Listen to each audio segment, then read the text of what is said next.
Greetings and welcome to another episode of the Hammer, an Umpire podcast. As always, I am your host, Kevin Weber. This particular episode has one main focus, and that is the 2023 CBUA 4 Umpire Evaluation Clinic that I attended in late July. And I'm going to go through each of the particular days and some of the highlights that I found from them. Here is the description of the CBUA 4 Umpire Evaluation Clinic on their website. It says this clinic is located in Westfield, Indiana, which, by the way, is just outside of Indianapolis, is an elite opportunity for CBUA members selected through an application process to showcase their umpiring abilities to NCAA Division I conference coordinators and some of the top NCAA postseason umpires. The clinic is designed to identify and promote qualified umpires to higher levels of NCAA Division I baseball. 52 applicant umpires will be selected by a group of CBUA members. Over the weekend, umpires will work high school level showcase baseball and will receive an honest evaluation of their performance in accordance with NCAA standards. Last year's clinic was a major success, selling out in a matter of days, with several umpires advancing their careers. If you are selected, you will need to respond quickly to reserve your spot. And I did the application process and was fortunately to be accepted to do this camp once again. The clinic staff for this year, by the way, was it's kind of run by Chris Koski, who's a 5-time College World Series umpire and many other accolades.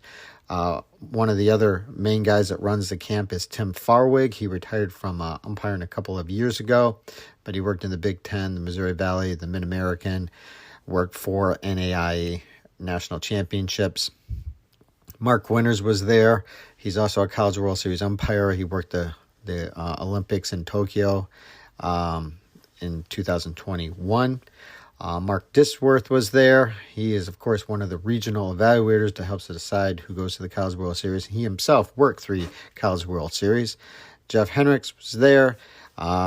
He worked 8 College World Series, or has so far anyway. Tim Cordell does all the classroom stuff. He's on his way to a College World Series. He's worked a couple of super regionals, and of course he works in the Big East, the Big 12, the Big 10, the Summit, probably the SEC and everything too. And he's like the director of video training for the CBUA. Jim Jackson was there. He's a College World Series umpire and now also a regional evaluator. Rich Fetchett was also there, talking to people and not necessarily evaluating umpires, but, listening and seeing what he can. Of course, he's a supervisor of baseball umpires for the American Athletic, Big East, Big 10, Big 12, and Mid-American conferences. Also does the MIAA Division III right now. He worked 3 College World Series himself. Scott Taylor was there, the former NCAA Division II National Coordinator. Mark Ewell was supposed to be there. He's the CBUA managing director, but he had some issues he had to deal with. Grady Smith is the final person I'm mentioning that was there. He's a 2-time College World Series umpire. And that is the staff that is there. So quite a decorated group. Anyway, as you'll see in these upcoming segments, I go through my experience for this year's camp.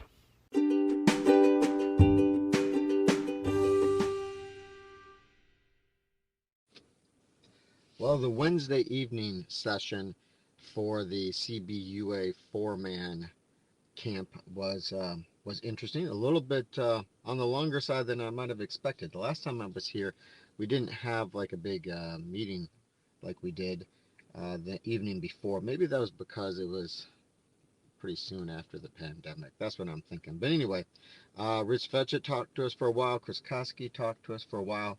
And then Grady Smith went through a very extended and informational and informative 4-man mechanics and pregame review.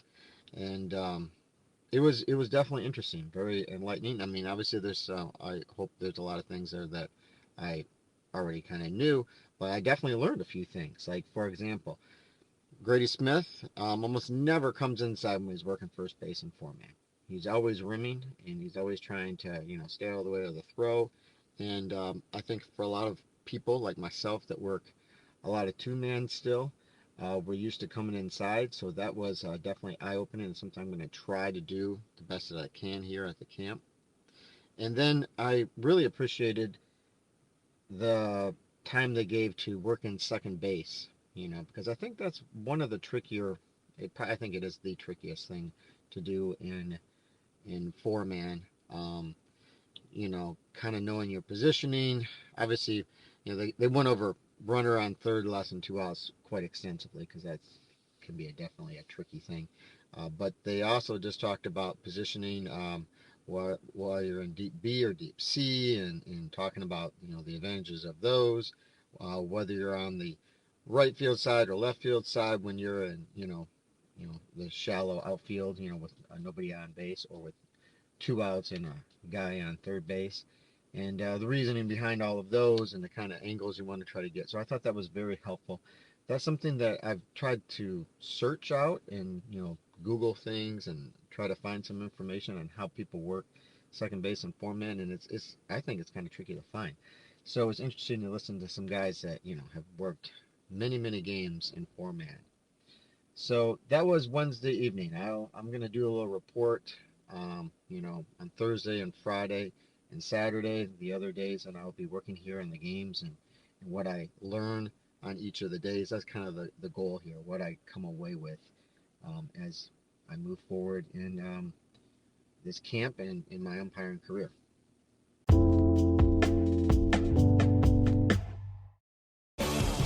When it comes to towing, seeing is believing. That's why Chevy Truck's advanced camera technology offers up to 8 available cameras for 14 unique views, so you can focus on the view that really matters. Chevrolet, together let's drive. Learn more about Chevy Trucks at Chevy.com. Safety or driver assistance features are no substitute for the driver's responsibility to operate the vehicle in a safe manner. Read the vehicle owner's manual for important feature limitations and information.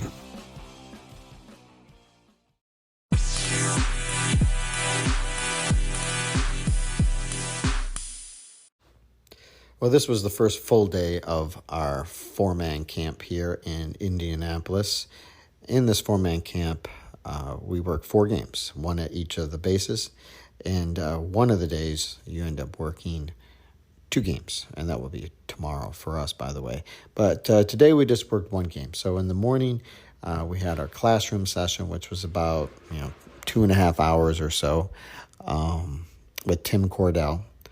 And they do this over at the school that's not too far from the fields. And Tim does a tremendous job. He has lots of video, and he talks through different, situations. Today was about handling situations and ejections and, all that kind of protocol and everything. And he's going to have other sessions as we go through, which I will talk about in the future here. And so we had an afternoon game. Our game was supposed to be like 1:15, and it ended up being like about 1:45 or so. And 2-hour time limits is like probably 16U or so ball players. Game was all right, I guess. I worked first base, and we had a pretty smooth game overall, other than it was one of those games that I think at first base I might have had 3 ground ball outs, where, infielder got it and threw the guy out at first base. Maybe 3 for the whole 7-inning game, which I think is pretty low. So we had, of course, we had our strikeouts and things, but some pop-ups. We had a lot of fly balls. And, that I guess that's the thing. When you aren't used to a system as much as something else and you get fly balls, that's where the tricky things do kind of figure in. So we had some stuff. I thought we did pretty well. We had 2 hiccups. We had a runner on third only with 2 outs, and a ball that was hit into the left center field gap, and U2 went out, as he should have on the ball. And our U3 came across to get the guy at second base, and which he should be doing, but he ended up going for a triple, and he was, late, didn't actually get over there, and we didn't really cover that as well as a crew as we could have. So there was no play at third base, but nonetheless, it's one of those things that they're looking at, and they talked to us about that afterward, because we do about a good 15 minutes talking to whoever the evaluator is. They watch the game and take notes on all of us, and then they tell us what they think was good and bad. So obviously that was not particularly good. And then in the final inning, we had a fly ball to right field, more, I guess, right center field. And, of course, if you know your foreman, if you're U1, you got to look at your U2, because if the fielder ends up turning toward his right toward center field, then that's his ball. If he comes straight in, straight back, goes toward the foul line, of course, it's U1's ball. So the kid didn't read the ball very well, but nonetheless, he did kind of start eventually to turn to his right. I started to kind of go out, and then I looked at my U2 a little late. It only takes a second to look at him too late, or just that second to look at him in enough time. So I started stepping out. I saw he was going. I started coming back. The U1 was, coming up, trying to cover because there was nobody on base on that situation. Nonetheless, we had to play in the second. The guy, there wasn't a play on a base, but it wasn't the correct read and everything on that. Of course, they talked to us about that afterward. I think those are the two worst things, I guess you could say. Not ideal and not exactly what I want, but you learn from it and, do what you can. Had, some good reads on things. We all did. I had a couple plays on the line, that I went out on. I thought I did a good job on those. Didn't really have any close plays at first base or anything, but I, did fine on those things. My partners did fine on all of their calls. Our plate umpire did a strong job on the plate. I thought his strike zone was very good. So, I guess we had a lot of calls, and we had some, challenging situations, I guess. But, you got to learn from it, and those are the things that you have. You want to go out and get 100%, But that's really hard and maybe a little unrealistic. And so, it's easy to be hard on yourself, I guess. But you got to just move on, and we've got our 3 other games, and we've got 2 games tomorrow. I've got my plate game tomorrow morning, so I certainly will be telling you about that in another segment here. And then I'm working third base for the evening game that we have. So overall, I think it went all right. Could have gone a little bit better. Our evaluator was good about it, and gave us our positive feedback, and talked about the a couple issues that we had, but otherwise pretty well. The fun thing about doing some of these camps, especially when you got a crew and everything, is we went out to lunch. We ate lunch together today. We went out and got some beverages and stuff afterward, and talked about some things, not just baseball but other things as well. And that's fun.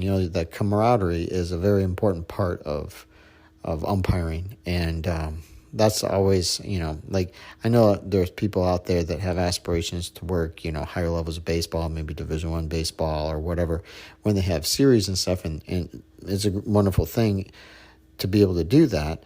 But one of the best things about it is not necessarily working the games or everything and traveling far and staying in a hotel and whatever the heck you got to do. It's hopefully being with a good crew and some guys that you could call friends, and having some fun with them. Because when you're out there on the baseball field, you're battling.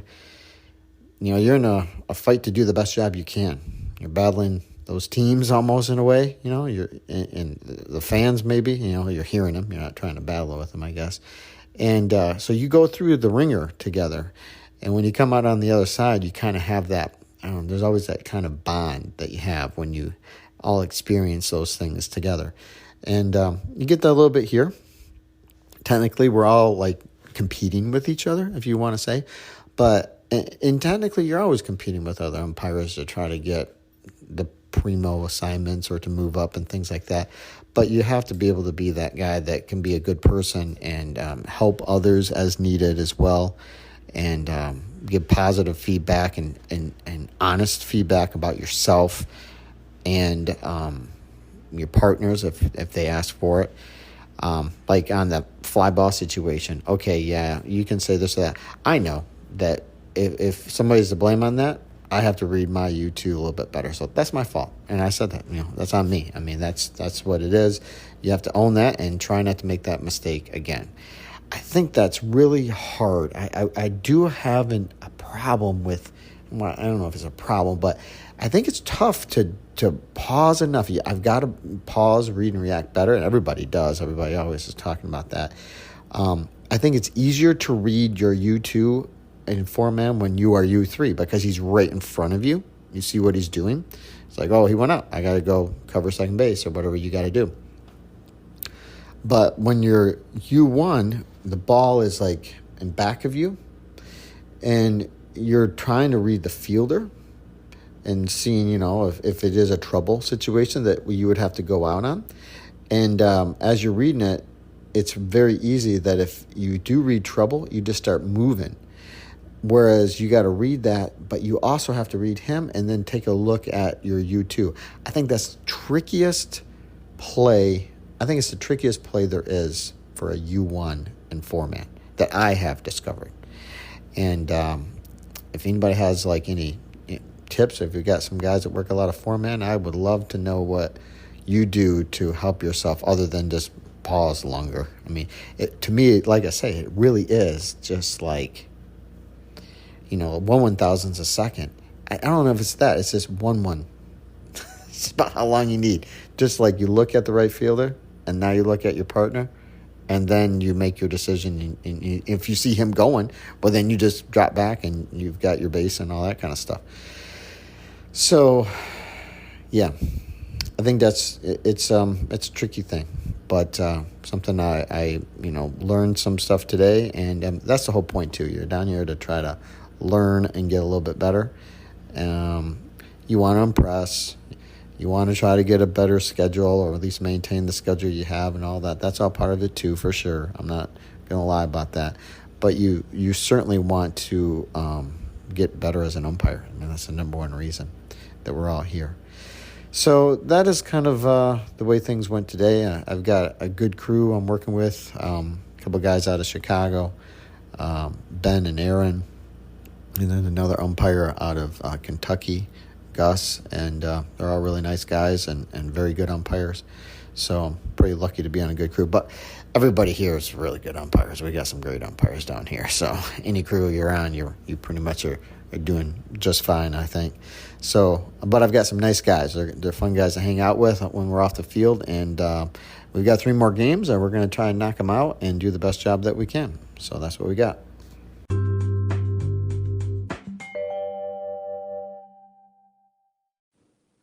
Well, Friday here at the CBUA four-man clinic was the busiest day for me and my crew.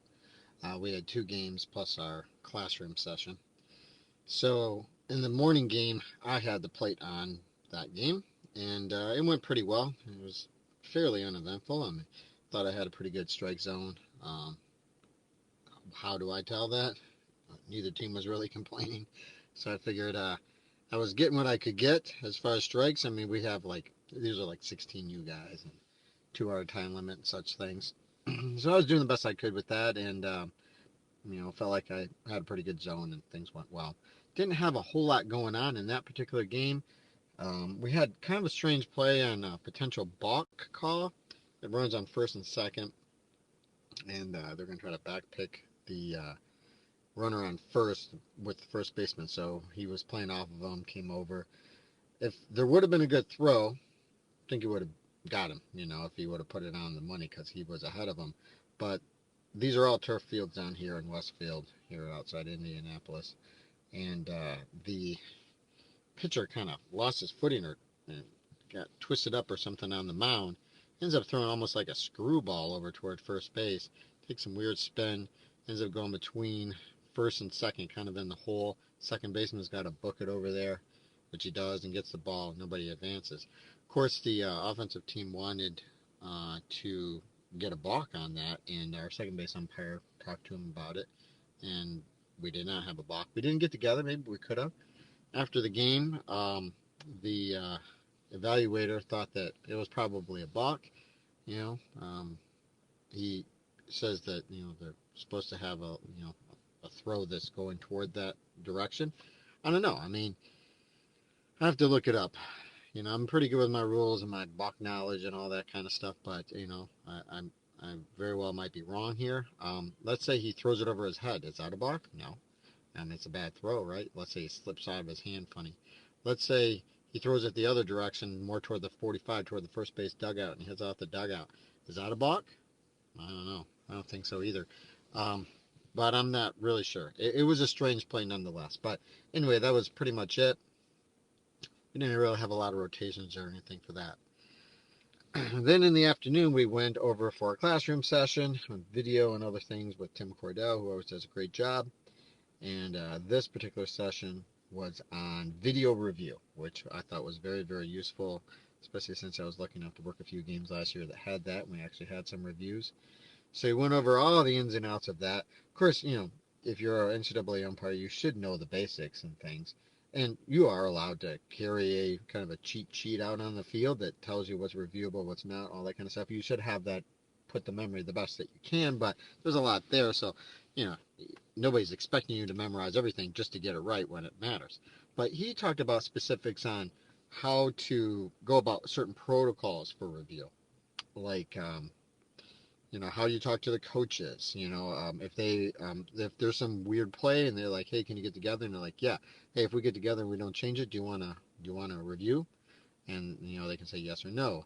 And all these kind of situations that you can, use, or little tools, I guess, to help you get through that. Because it can be tricky. And as he says, it's like going down a rabbit hole with some of these things. And some of the coaches know better than others. And some of them, they'll try to play you a little bit if they can.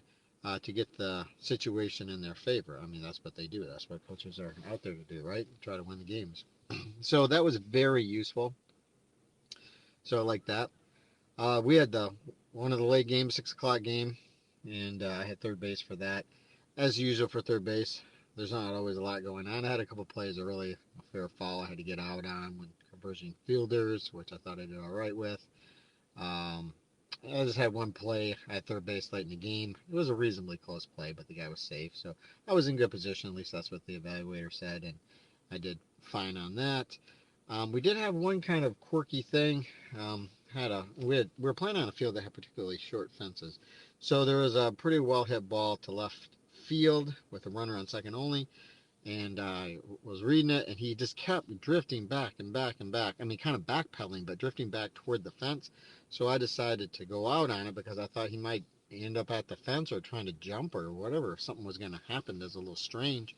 So I went out. My U2 didn't quite see me go out. I mean, he was trying to line up the tag and everything, so we didn't quite get third base covered the way we wanted to. But that wasn't the end of the world, and our evaluator was pretty decent about it, I guess.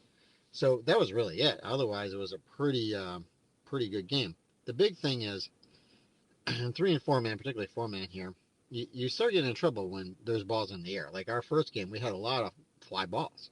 We had like 3 or 4 fly balls with a runner on third only and less than 2 outs, which is one of the trickier situations. If it's first and second and a guy hits one up the gap or down the line and a guy has to go out, you got to make sure you're doing your stuff right. I mean, that's where it gets tricky. If they hit a ground ball right at the shortstop, it's usually not much of a problem. Guys just kind of move and try to see what they can for their force out at their bases, and that's about it. So, or if the guy strikes out, or if he pops it up to the third baseman on the infield or something, those aren't the situations. It's when things happen. Now, of course, at a camp like this, you want some things to happen, and you want a few things to happen, and you want to get them right. That's the biggest thing. You don't want a whole bunch of crazy stuff to happen, and I mean, yeah, you would love a whole bunch of crazy stuff to happen if you got it all right. But the more crazy things that happen, the less likely it is that you might get it right, right? So you're trying to impress. I mean, most games, of course, that we work at any level, we just want to get through unscathed and have nothing happen. We want the most ho-hum game you can have out there, and it goes by quickly and is done, right?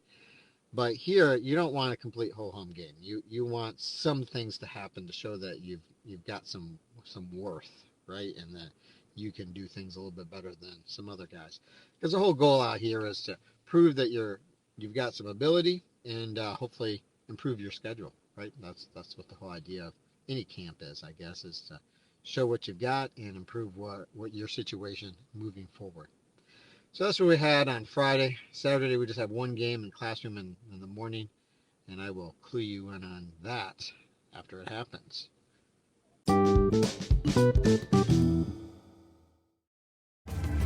This episode is brought to you by Love Hurts. Kiwi Kwan has had quite a career, from childhood roles in Indiana Jones and the Temple of Doom and The Goonies to a recent Academy Award win for Everything Everywhere All at Once. But now Ki finally stars as a leading man in the film Love Hurts. Love Hurts is the perfect date night movie with its mix of over-the-top action, comedy, and a ton of heart. Love Hurts, only at theaters February 7th.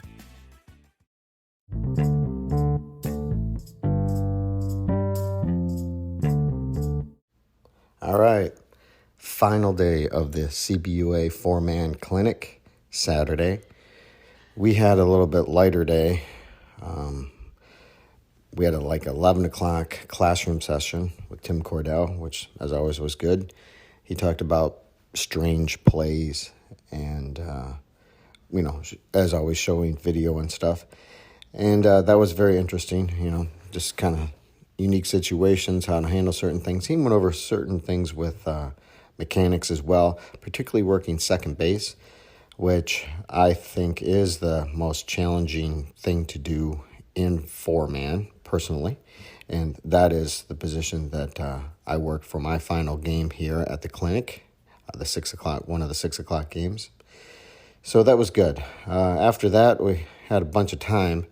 We had already checked out of the hotel. I did anyway, so I kind of found some things to do. And then got up to the ball field and got ready, and we had our 6 o'clock game. And like I said, I had second base. Overall, pretty clean game. This clinic, and I was talking to Jim Jackson, our last evaluator, I think every single game we had of the 4 games, we had 2 to 4 fly balls with a runner on third and less than 2 outs, which I think is maybe the trickiest situation to have to deal with in a four-man, or definitely right up there. I mean, it's in the running for it if it's not the trickiest. And we had almost every kind of scenario throughout the weekend that you might consider, all right?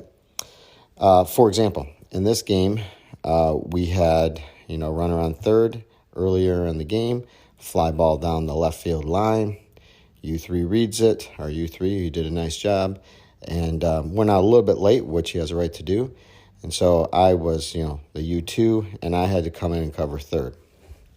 I don't know if I've ever had to do that when I've worked second base in four-man. Now, I've only worked maybe half a dozen games at second base in four-man, so it's not like I have all this experience or something. But, okay, so I had to do it, which is good, I guess. It also proves that I can, know what I'm doing, I guess. Then we had the same situation later in the game, and we had a fly ball, sinking fly ball, looping liner kind of thing to center field. And we had to cover that as well. I can't say I've had that either. The only thing we didn't have was, one down the right field line, and I had to book my butt, or whoever U2 was, all the way over to first base and cover first and second and all that kind of good stuff. So, we had some unique situations with a runner on third and less than 2 outs throughout our time together, and I think we all handled them pretty well. Also, later in the game, too, we had a situation where runner on third less than 2 outs, and they played the infield in. So, as a U2, you got to creep in, as far in as you can get for that as well. I don't think I've had that either. So, kind of crazy. But nonetheless, a pretty decent baseball game that we had. We had a situation where we had a jump turn balk to first, where the kid just jump turned. I thought, and so did our U1, that he just jumped, turned, and didn't throw, which he did not throw. We got together, and our plate umpire and our U3 thought that he had stepped off. U1, who called the balk, said he did not. I said, I don't think he stepped off. I mean, I'm not 100% sure, but I'm pretty sure he didn't, because I was in deep B at the time because there was just a runner on first. And so we got together, and, it wasn't a video review, but it was the call stands, because it was kind of a split decision, I guess, and we weren't going to flip that. So that was really the only, I don't know, that's not even really tricky, but the only thing that was of consequence, I guess.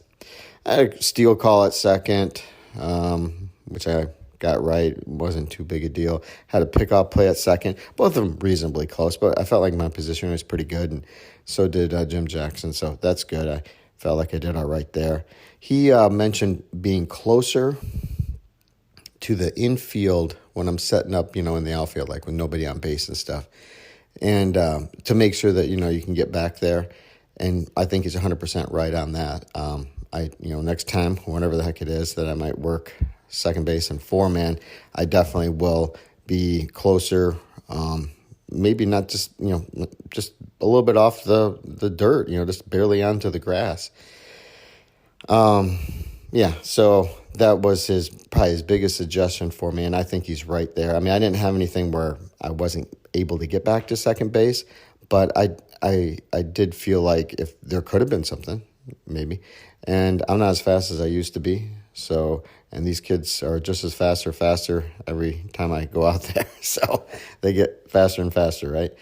So I tried to make sure I was checking the outfielders to kind of see where they were when I got a chance, just kind of glancing back at them. I line up on the right center field side. I know you can line up on either side, but that's where I choose to go, and that seems where a lot of guys seem to go. And I just pretty much stay in deep B the whole time. I mean, I adjust if there's just a runner on second to be like more even with the bag, so I can see that front edge of the bag. I'm up on the grass, when there's a potential steal play. I know a lot of guys do like to work C, or maybe they move back and forth.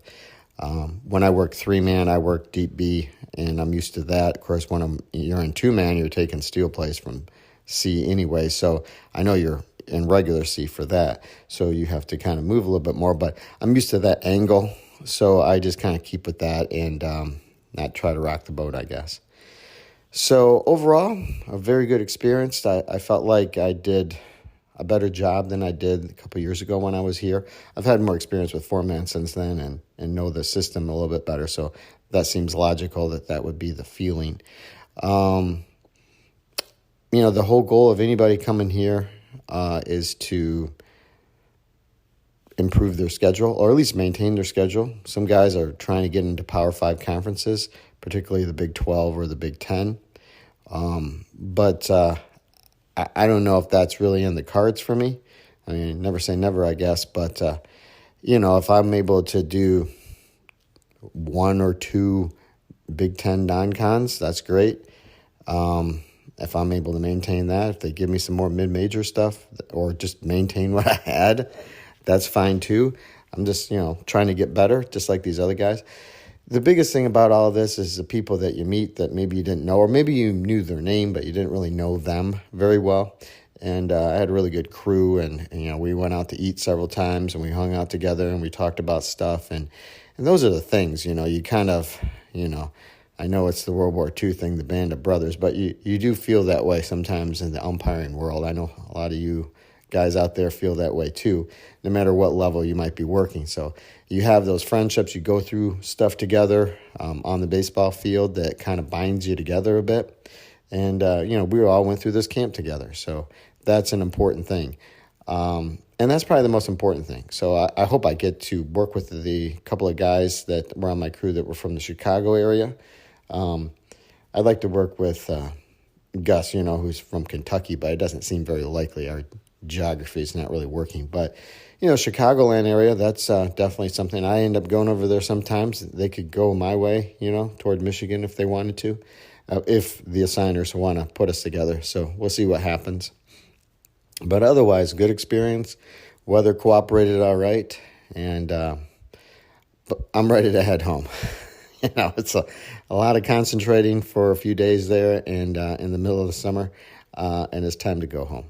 So that is my final report from the 2023 CBUA 4-man clinic.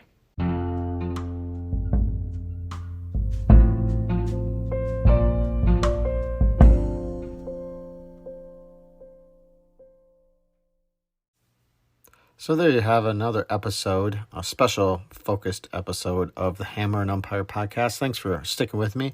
Hopefully you found this information interesting and maybe useful as well if you decide to go to a camp such as this.